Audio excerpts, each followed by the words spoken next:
आदेश अलग आदेश। आपको एक बहुत ही अच्छी बात बताऊंगा तंत्र में, और वो ये है कि सिद्धि करने के बाद भी, मंत्र सिद्धि होने के बाद भी जब कार्य सिद्ध नहीं होते हैं तो साधक परेशान होते हैं कि आखिर कारण क्या है। आज मैं आपको वो तरीका बताऊंगा जिसे कि हमेशा से अपनाया जाता रहा है और इसी तरीके से कार्य की सिद्धि होती है। और वो ये है कि जब हम किसी पे कुछ करते हैं तो उसके पहले उसके जो रक्षक देवता हैं उनको बांधा जाता है, फिर उनके ग्राम देवता और स्थान देवताओं का बंधन किया जाता है। इतना करने के बाद में फिर जब हम तंत्र प्रयोग करेंगे, मंत्र प्रयोग करेंगे, तो वो निश्चित ही सफल होगा और शक्ति अपना कार्य करेगी। यह एक पूरा का पूरा प्रणाली हमेशा अपनाई जाती रही है और इसी को ही अपनाया जाता है और इसी कार्य प्रणाली से ही कार्य होते हैं, चाहे वो षटकर्म हो या अन्य जो भी कार्य करना चाहे वो कार्य हो। इसी विधि से करने पर ही मंत्र वो शक्ति कार्य करती है। आवश्यक इसलिए है क्योंकि अगर आप किसी के ऊपर कुछ भी करेंगे और अगर उस पर किसी प्रकार का कोई रक्षा सुरक्षा कोई बंधन लगा हुआ है, उसके घर पर कोई बंधन या चौकी लगी हुई है, तो जब आप करेंगे तो वो बंधन लगे होने के कारण आपकी शक्ति कार्य नहीं कर पाएगी, आपका मंत्र कार्य नहीं करेगा। इसलिए उन बंधनों को काटा जाता है। काटने के बाद में घर के देवताओं को बांधा जाता है, फिर वहाँ के क्षेत्रपाल ग्राम देवताओं को बांधा जाता है। ग्रामीण भाषा में इनको भूइयार भी कहते हैं और डडवरिया भी कहते हैं। इस प्रकार से सबका बंधन करने के बाद में जब हम अपनी शक्ति का प्रयोग करते हैं तब वो शक्ति अपना कार्य करना शुरू करती है। अब इस पूरी प्रणाली में एक विशेष बात यह है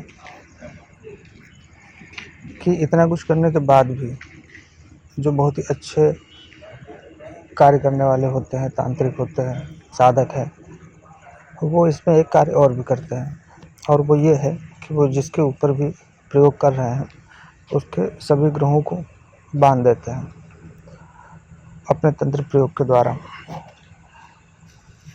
क्योंकि अगर ग्रह अपनी चाल से चलते रहेंगे तो ये निश्चित है कि स्वयं के द्वारा किए हुए कार्य में वो बाधक होंगे, इसलिए उनको बांधा जाता है।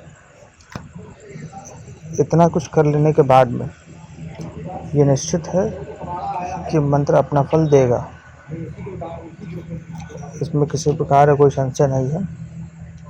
हाँ, अगर स्वयं का वो मंत्र ही सिद्ध नहीं है और बंधन ये कर भी दिए जाए तो भी जिस मंत्र से कार्य लिया जा रहा है, जिस शक्ति से कार्य लिया जा रहा है, तो वो शक्ति अपना कार्य नहीं कर पाएगी।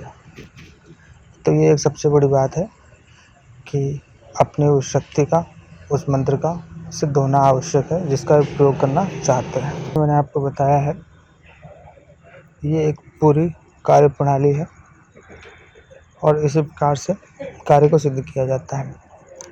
अब इसमें एक विशेष बात ये भी है कि जब किसी पे उच्चाटन, विद्वेषण या मारण कर्म करते हैं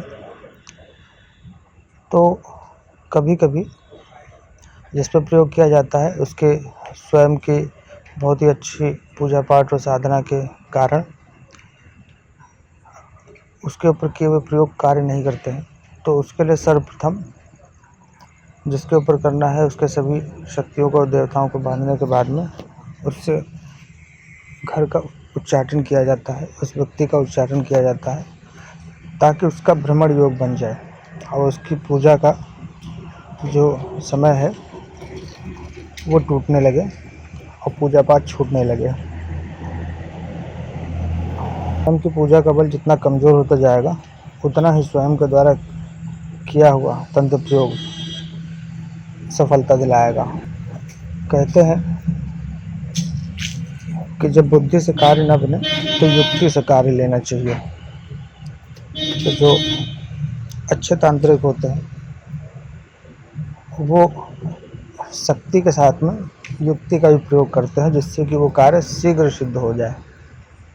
तो ये जो मैंने आज बताया है आपको, यही कार्य प्रणाली है, इसी प्रकार से कार्यों को सिद्ध किया जाता है। इसके सिवा अन्य कोई विधि नहीं है जिससे ये कार्य को सिद्ध किया जा सके। हाँ, एक बात और भी है कि जिस गुरु परंपरा से जिस भी साधना की प्राप्ति हुई है, जो भी सिद्धि करी गई है, ये इस पर भी निर्भर करता है। अगर वो सिद्धि, वो मंत्र जो कि गुरु से प्राप्त है, अगर उनके प्रणाली में ये सारे प्रयोग पहले ही किए गए होंगे, सिद्धि काल में ही सभी कुछ ग्रहों के संयोग के हिसाब से, योग के हिसाब से सिद्धि पूरी तरह संपन्न है, तो इतनी ज़्यादा मेहनत करने की ज़रूरत नहीं पड़ती है। कभी कोई मंत्र सीधे तौर पर अपना कार्य करता है। और ये जो षट कर्म के 3 कार्य हैं, उच्चाटन, मारण और विद्वेषण, इसमें निश्चित ही इस विधि का प्रयोग करना ही पड़ेगा। इसी विधान से ही कार्य को संपन्न किया जा सकता है, अन्य कोई उपाय नहीं है। तो ये है सफलता का मूल रहस्य जो मैंने बताया है।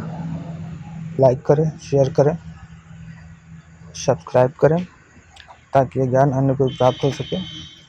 आदेश। जय श्री महाकाल।